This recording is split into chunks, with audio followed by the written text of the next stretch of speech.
Professor Brajanovic, thank you for those most kind words.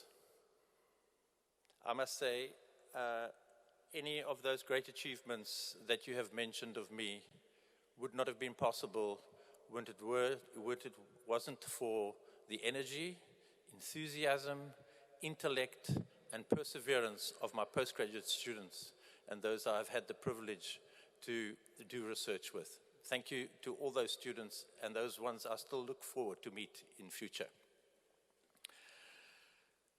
Thank you for bestowing on me this honor of becoming one of your fellows. It is truly a great honor to be associated with the UNESCO IHE in this way. Graduates, I'm speaking to you directly.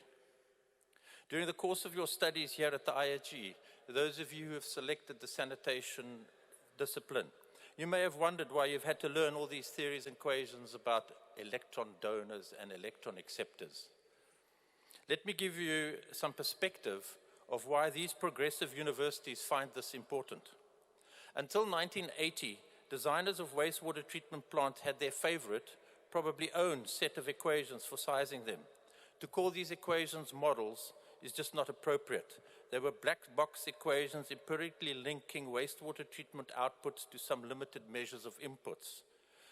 The better ones have found their ways into books, which populate the library shelves of consultants and municipal offices. They are outdated and teach nothing about what's going on inside the wastewater treatment plant, hence black box, no light. They have no fundamental basis and are only useful after many years of experience.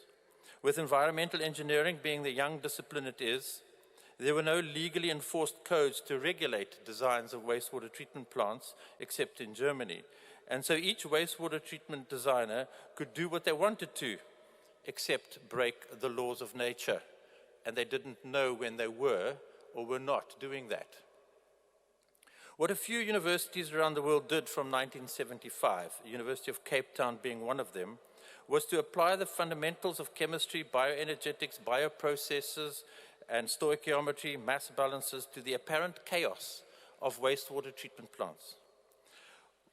Because wastewater treatment plants is a municipal function, design and operation of these plants became the preserve of civil engineers. In fact, chemical engineers steered clear of this, calling us civil engineers bucket chemists, when in fact we were simply applying the same discipline they used, but to wild wastewater treatment plants. After some 20 years, coherent, integrated, rational, logical, mathematical glass box models were developed, embracing all the various disciplines. Continuous refinement and improvement of these models is continuing today. These are glass box models because they help us understand what is happening inside these treatment plants. Because the concepts of these models are based on fundamentals, the laws of nature, they apply to most municipal wastewaters and industrial wastewater for that matter. So have superseded all the empirical design procedures found in these various books and in aging practicing engineers. As bioprocess engineering matures, more and more specialized bacterial groups are being found that mediate specific bioprocess reactions that can be harnessed to sustainably recover water, energy, and other resources from waste. More and more universities that are offering postgraduate education in urban sanitation and wastewater engineering are offering these courses based on these fundamentals, the UNESCO IHE among them. There is a fundamental worldview expressed in these multi-dimensional models. If you measure only three things, then the validated part of the worldview is only three-dimensional. All the rest is knowledge learned by experience and retained by individuals, companies, or controlled by codes.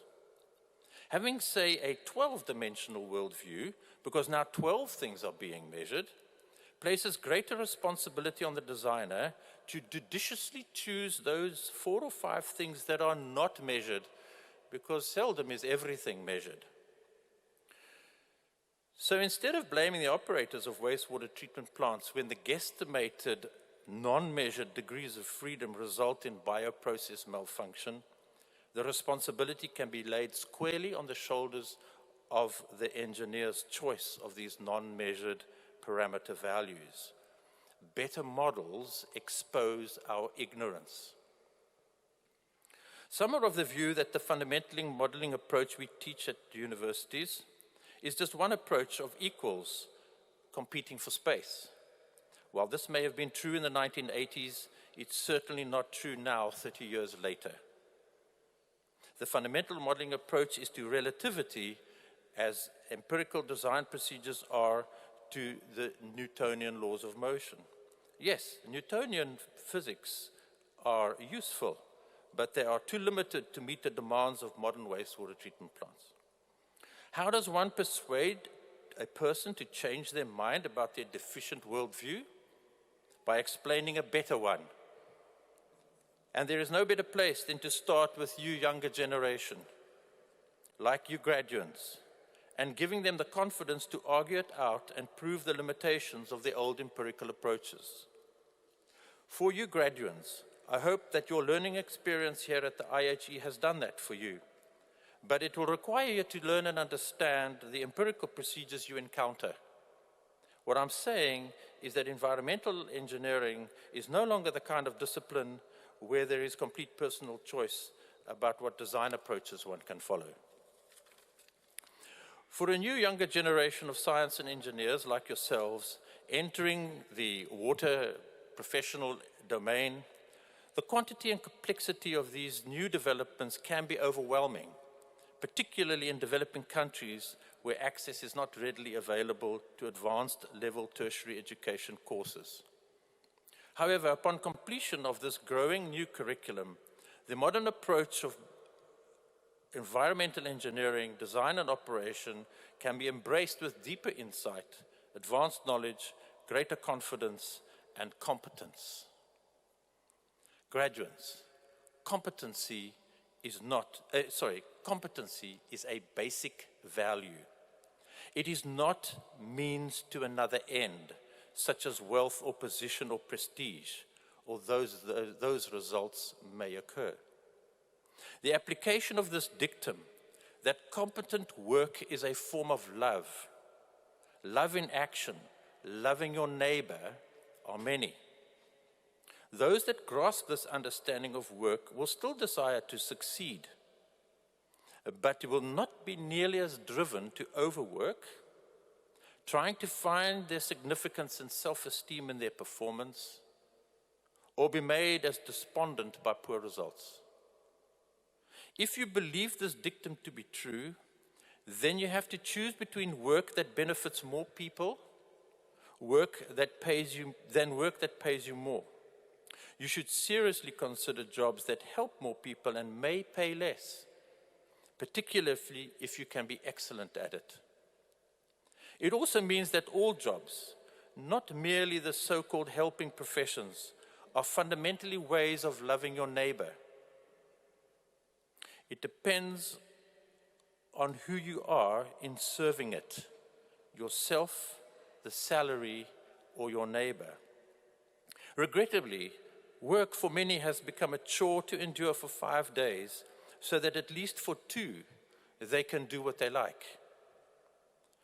Work, our attitude to work, exposes our idols, self or service. This principle, that competent work is a form of love in action serving others, is one of the ways for finding satisfaction in your work, even though our jobs may not, by the world's standards, be exciting, high-paying, or even desirable.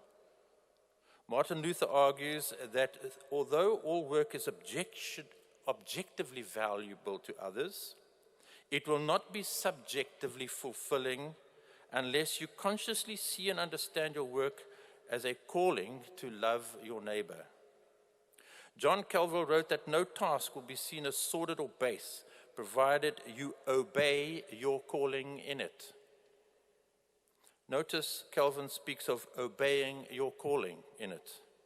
That is, consciously seeing your job as a vocation, as God's calling on your life and offering your work to Him. When you do that, you can be sure that the splendor of God radiates through what you do. whether it is as menial as digging the trench or as grand as designing the treatment plant. Your daily work is ultimately an act of worship to the God who made, called, and equipped you to do it, no matter what kind of work it is. There is an iconoclastic mood sweeping through South Africa at this time. It started on UCT campus when a group of students protesting about the slowness of transformation of the university threw the contents of a chemical toilet on the statue of colonialist Cecil John Rhodes, who bequeathed the property on which the university stands. Later, the statue in Pretoria of Paul Kruger was defaced. He was the first president of the independent Transvaal Afrikaner Republic until it was conquered by British imperialism in the Second South African War of 1900. Soon after, the first trickling filters in South Africa were built in Pretoria. These trickling filters are still in operation today, and for decades, during the second half of the last century, they baffled us sanitary engineers for their unusually high nitrogen removal. The issue was cleared up recently when a stable population of Ammonox bacteria were found in the biofilms of these trickling filters. Who knows what amazing bacteria performing yet unknown remarkable bioprocesses are waiting to be discovered by you. Not to be undone by the UCT students, a group of youths defaced the statue of Mahatma Gandhi in Johannesburg, denouncing him a racist. Gandhi began his activism as an Indian immigrant in South Africa in the early 1900s. How he could be considered a racist defies understanding. My daughter Katie is a history scholar here at the University of Leiden, and she will be the first to tell you that those who don't know history are condemned to make the same mistakes as the past. Gandhi, his title Mahatma means great soul in Sanskrit, is well known for his non-violent movement and his insightful speeches that cut to the heart of the matter, leading up to the independence of India in 1948. In one such speech, he said, "These things will destroy us. Politics without principle. Pleasure without conscience. Wealth without work. Knowledge without character. Business without morality. Science without ethics. And worship without sacrifice." Where do these principles of conscience, character, morality, ethics, and sacrifice come from, if not from God? I ask you to think about these things as you and I return to our developing countries with worrying insecurities, but great opportunity. There is an African proverb that goes, "If you think you are too small to make a difference, you have not spent a night with a mosquito." Graduates, congratulations. Well done for your hard work and perseverance. You are now rewarded by receiving your degrees and diplomas. You have been changed by what you have learned, from confusion to competence. Remember that in all stages of life, the path to a new understanding always starts in confusion. Thank you for listening to me.